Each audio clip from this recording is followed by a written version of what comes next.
You, John Fitzgerald Kennedy, do solemnly swear. I, John Fitzgerald Kennedy, do solemnly swear. That you will faithfully execute the office of President of the United States. That I will faithfully execute the office of President of the United States. And will, to the best of your ability. And will, to the best of my ability. Preserve, protect, and defend the Constitution of the United States. Preserve, protect, and defend the Constitution of the United States. So help you God. So help me God.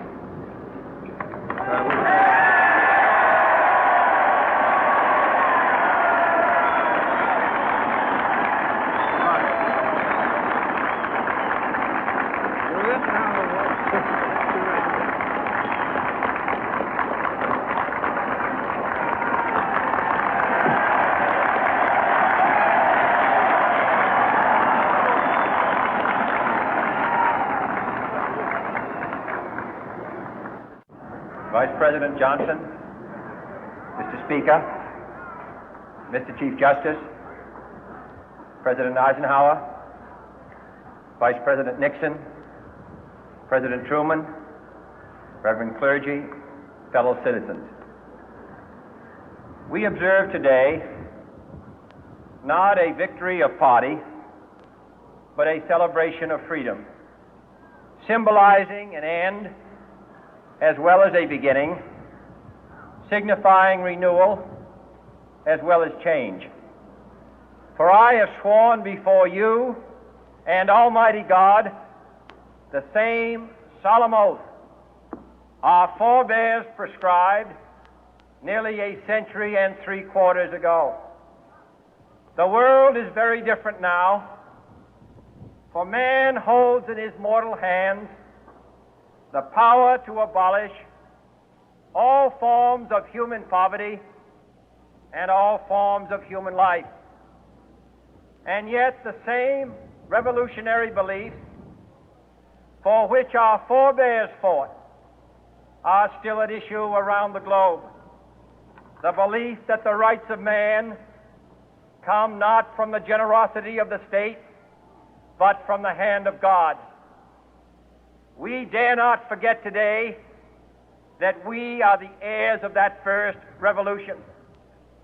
Let the word go forth from this time and place to friend and foe alike that the torch has been passed to a new generation of Americans born in this century, tempered by war, disciplined by a hard and bitter peace, proud of our ancient heritage, and unwilling to witness or permit the slow undoing of those human rights to which this nation has always been committed and to which we are committed today at home and around the world.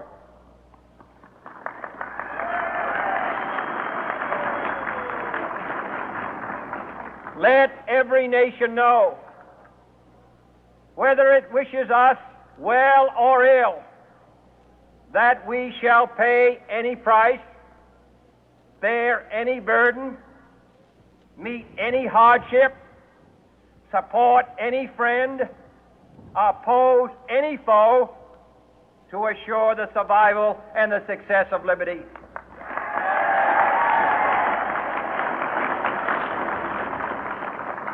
This much we pledge and more.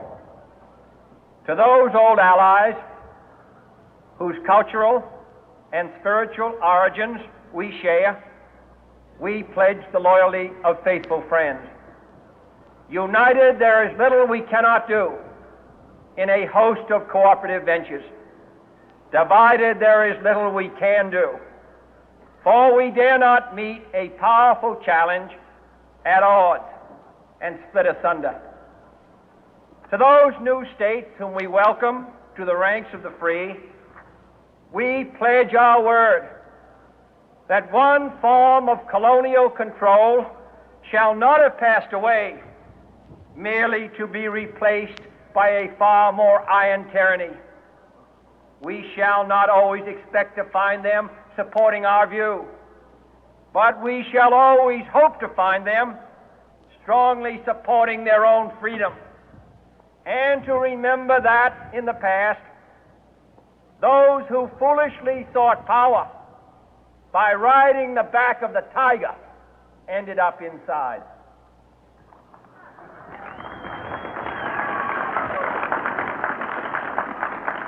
To those people in the huts and villages of half the globe struggling to break the bonds of mass misery, we pledge our best efforts to help them help themselves for whatever period is required, not because the communists may be doing it, not because we seek their votes, but because it is right. If a free society cannot help the many who are poor, it cannot save the few who are rich.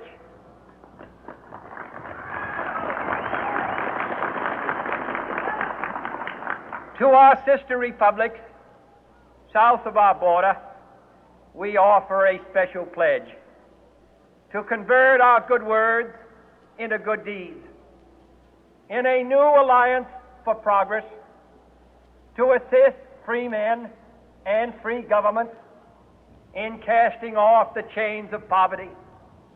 But this peaceful revolution of hope cannot become the prey of hostile powers. Let all our neighbors know that we shall join with them to oppose aggression or subversion anywhere in the Americas. And let every other power know that this hemisphere intends to remain the master of its own house.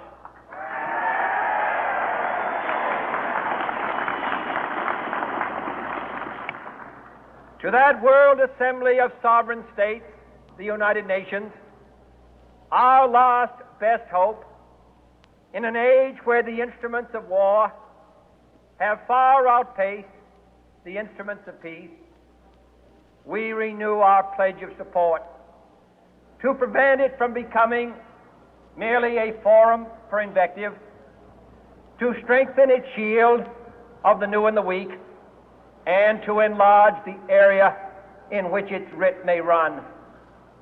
Finally, to those nations who would make themselves our adversary, we offer not a pledge, but a request that both sides begin anew the quest for peace.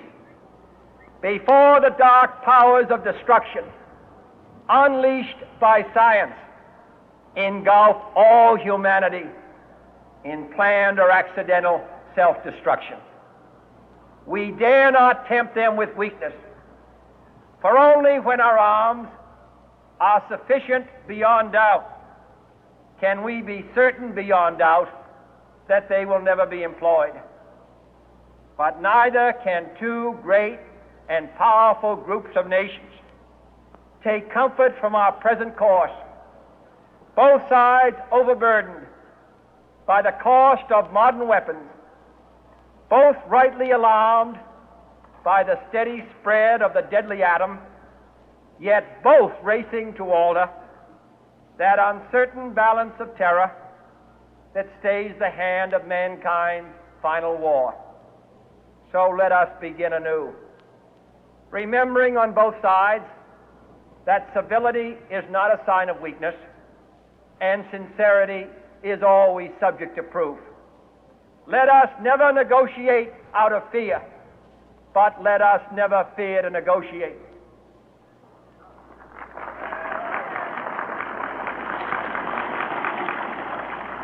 Let both sides explore what problems unite us, instead of belaboring those problems which divide us.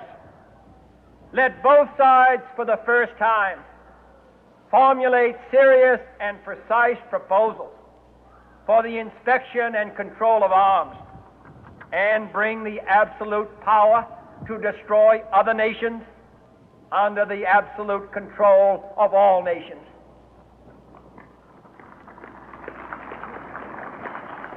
Let both sides seek to invoke the wonders of science instead of its terrors. Together, let us explore the stars, conquer the deserts, eradicate disease, tap the ocean depth, and encourage the arts and commerce. Let both sides unite to heed in all